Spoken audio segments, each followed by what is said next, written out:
Last week, we worked through this pile of wood and metal items that I have in my stash, bringing them together. And I really focused last week's video on scrap wood with metal. In today's video, I'm going to focus a little bit more on some of the thrifted wood and metal items that I have in my stash. And really, the theme for today is going to be all things fall.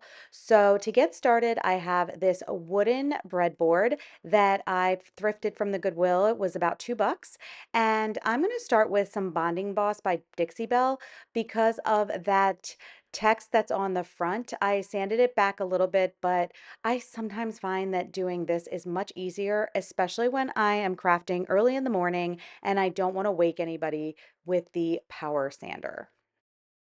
When you are using a primer like Bonding Boss or Salvation Solution, if you use DIY paints, you want to make sure you let it sit for a few hours after painting it to make sure none of the tannins come through. Now I'm coming back with some Cashmere by Fusion, which is an all-in-one paint, and I'm going to give the front and back of this board one coat of that color. I only did one coat because I had a plan as I was working on this, and I'm really not going to need a lot of coverage because I decide to use some terracotta clay on the one side of this board.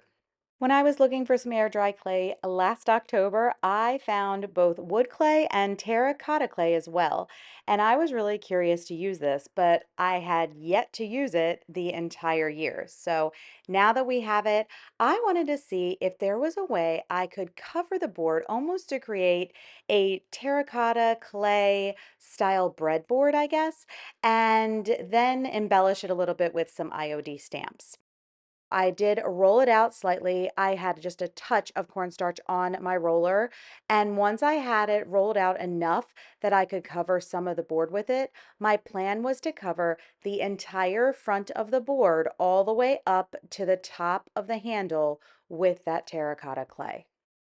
I'm doing my best to gently roll that clay along the board to make it as even as I can, and then taking the excess that kind of comes off the sides of the board and kind of applying it in those spaces that are still empty on the front. I do end up using just a little touch of some water in my on my fingers and very lightly swiping my finger around the parts of the clay where there were some gaps or some cracks. And I did that just to make sure it was really smooth. My fear was that if I didn't do this, it would end up cracking more as it dried. So the goal here is to really make sure you have as many of those little cracks kind of worked through, and do not use too much water. You do not want to kind of soak your hand, but dipping your finger into a little bit of water and then just lightly rubbing over where those cracks are will help significantly in this process.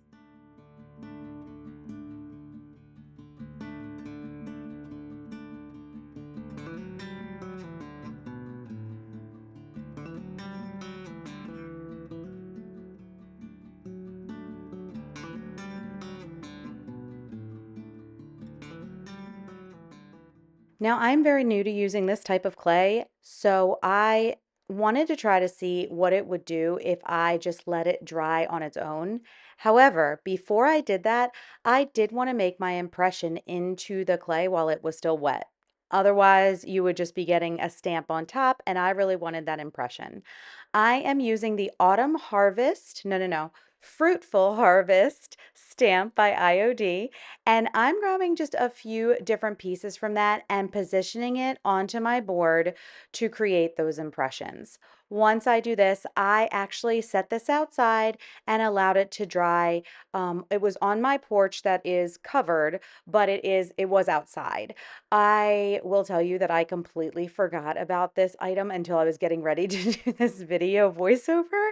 So it actually sat outside for a couple days, and I was very, very happy that it came back in without any cracks. I ended up sealing it with some clear wax and then some white wax to bring out those details.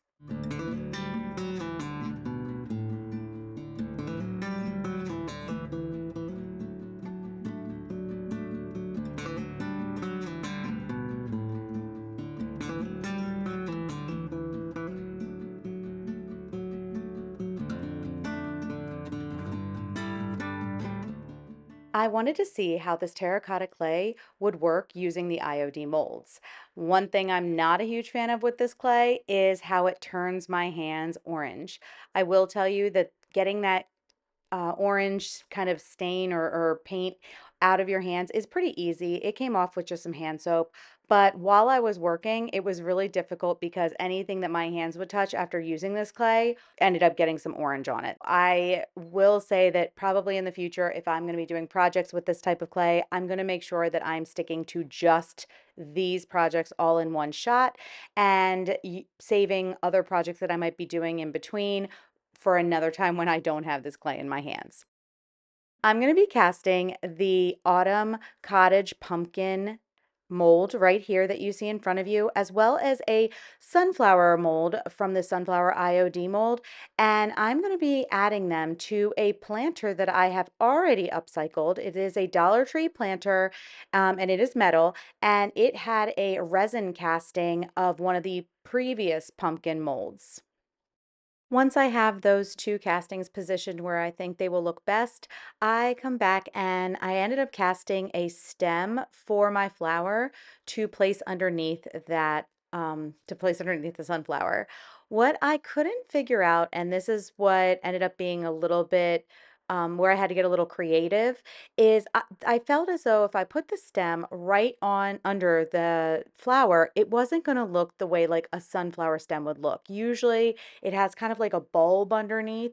So I ended up using some extra clay and creating that effect after I glued down all of the bigger castings.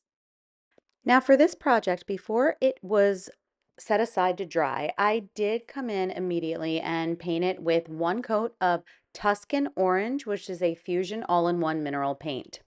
I wasn't sure at this point in the project whether I was going to leave the entire project orange and then just do some like dark wax. But this orange, as much as I love orange, it's one of my favorite colors.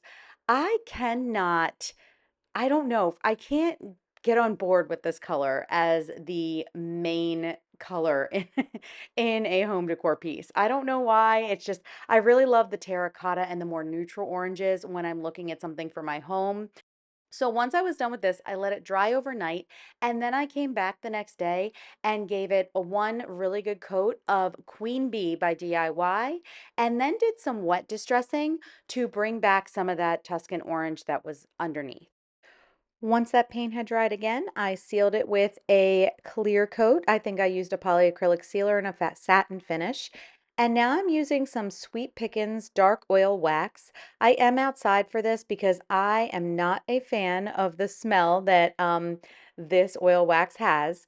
I am going to put on some gloves for that reason as well. It does linger, guys. So if you're going to use this, just be mindful of how and where you use it. I am covering this entire piece with that dark oil wax, and I am going to let it sit for about 10 minutes before I wipe back the excess. Once it has cured, it is very durable, and if you wanted to use this planter outside, then you would be able to do that without any issues. It is definitely a rainy summer afternoon, and I am very grateful to have a porch with a roof on top for these projects. I have so many kitchen utensils I have collected over the year for DIY projects, and today's the day that we will be upcycling several of them. I'm going to start by covering them with some Bonding Boss by Dixie Belle. I am doing this because it has that stain blocker, which is really important when you're using used kitchen utensils, which probably have some grease and grime on it from cooking. All right, now that we have our primer or base coat of some kind, this one didn't need a primer because it has fusion paint on it. I think that's limestone. I have a variety of papers that were done by Connie from the Painted Photographer. Some of them are pieces I've used parts of. Some of them are ones I like cut out. This is from Sonnet's Maker's Box, I think from back in January, December or January. I have some of her work that is available. Some of these are available on my website. Again, this is Sonnet's Maker's Box. Another one from Sonnet's Maker's Box. This one is from Connie's Back Porch collection. I love the colors on this. This is one of my favorites. And then, of course, some of the other ones. Again, these ones over here on this right side are available on my website. For decoupage, the couple of things that you're going to always want to make sure that you have are some sort of decoupage medium. I'm going to be using Fusion's transfer and decoupage gel, or decoupage and transfer gel. I need my mister, and then I typically like to have the water beside me for using with an artist brush to help like create more natural tears on some of the edges. So I typically like to decoupage first and then paint, mainly because if for some reason something goes a different way than I planned, I don't want to like plan the entire project around the decoupage and then I put the decoupage on and there's a problem. Since I have this base coat of that bonding boss on there, I don't feel the need to do any other kind of white paint underneath. If I was working with like Roy Cycle decoupage paper, which is thinner, I probably would be a little bit more cautious about what I had underneath. But the great thing about Connie's paper is it is thicker. It's a great beginner type of decoupage because it's flexible enough, which is like more flexible than regular printer paper would be. But it also is durable enough that you're not going to have as much of an issue with like tears, rips, like anything like that. If you are interested in this, I do have, I think Connie's entire collection available right now on my website. And I should be getting more in soon. I definitely want to stock up for the fall and holiday season. I really want to find a way to use here. I'm going to do something. I'm going to take this apart for a second. My plan for this would be to use it on more than one spoon and kind of create like a collection of them. Connie's images are absolutely beautiful, and it is so easy to just grab them, place them in a frame, and have them be some gorgeous artwork in your decor. However, I challenge you to look at these pieces in different ways. What I'm doing here is I am taking sections of these images and placing them onto my piece kind of either asymmetrically or off center or just using parts of images because I want it to be a cohesive collection, but I'm not really worried about making it look exactly perfect on each piece. So you always know there's a pumpkin there, or you always know there's a flower there. I think that being able to look at some of these pieces in different ways allows you to kind of use your creativity and to be more unique with your projects. Once you have your decoupage paper decoupaged on, you're going to want to let it dry before you come back and sand down the edges like you see me doing here. I do this, then use some of those little pieces and decoupage them going down the spoons a little bit to have kind of a layered and continuous effect on each of the spoons. Some of them had more decoupage paper on them and some of them had less. And I use that to kind of change up where I painted the rest of the spoon. I ended up giving each of my spoons or utensils another coat of a polyacrylic sealer and a satin finish just to make sure that everything was truly sealed in and ready to go before I moved on to the next paint. I love the sunflower one that I did where I had the flower going over that mallet and then the stem coming down onto the handle. That one is definitely going to stay that color and I'll just be painting the bottom. For most of the other ones, I either used Farm Fresh by DIY or Queen Bee by DIY. I will say that the two with the little witch's hat and pumpkins, I did a base coat in a black before I came back and added that queen bee. As I was putting together this month's freebie pack that you get if you purchase 5 Connie Lines papers, I decided and got inspired to use some of these things to embellish my projects today. These little cutouts were made on my laser cutter, my Creality Falcon A1, and they are made with some really nice quality basswood. These ones were cut using the 3 millimeter thick, which is about an eighth of an inch. I also have 1/4 inch thick different types of wood cutouts. I am going to use the napkins that come free as your free gift if you order 5 of Connie Lines and Designs papers. I'm going to save those white pieces that are on the back. So a lot of the napkins that you will get, you will want to make sure that you're taking off any extra plies. And so that pumpkin one had 1 extra ply. You will see that this other napkin that I have here has 2 extra plies. So you want to make sure they're all cleared off. It also helps to do this early on in the projects so that you can see what it will look like on whatever you plan to decoupage onto. I'm going to be using a variety of tags that I have cut on my laser cutter, and I've already painted them in white. And now I'm going to be using some Mod Podge in a matte finish and covering all of them at the same time and allowing that Mod Podge to dry because I do want to use an iron-on method. Just like Connie Lines and Designs paper, I want you to feel the same inspiration when you are decoupaging with napkins, looking at them from different angles and in different ways to see how they could work for your project. For example, was planning on using the orange and greens just as a backdrop for this witch silhouette that I painted in black. But then I noticed this part in the middle of the napkin, and to me, it looks perfect to put behind that witch because it's like a spell that was just cast, right? So I was inspired to use the middle of that napkin, and none of the actual image will actually end up on this specific tag. I was so excited about this that it kind of spiraled into me using all of the napkins in more unique ways on each of the little projects that I created.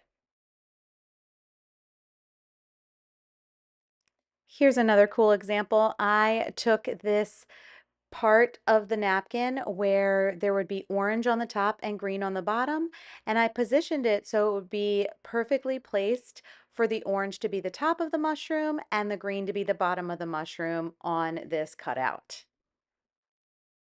Another mushroom cutout I made has 3 different parts that kind of connect together, and I use different napkins for each of the 3 pieces. I'm not one to create fancy bows and lots of embellishments on my pieces, but it is fun to take just a little touch and add it to your projects just to give it an extra kind of pizzazz. This is something I did with some of those little cutouts, and I absolutely love it. It is a little harder to see right now with the glare of the sun, but I had so much fun with these projects and enjoy seeing them all styled together.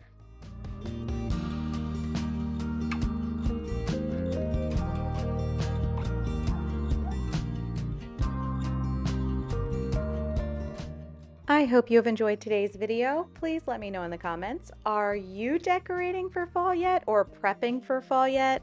I know it's Christmas in July, but for some reason this week I was feeling all the fall feels. I hope you have a wonderful week. Happy crafting, and I'll see you next time.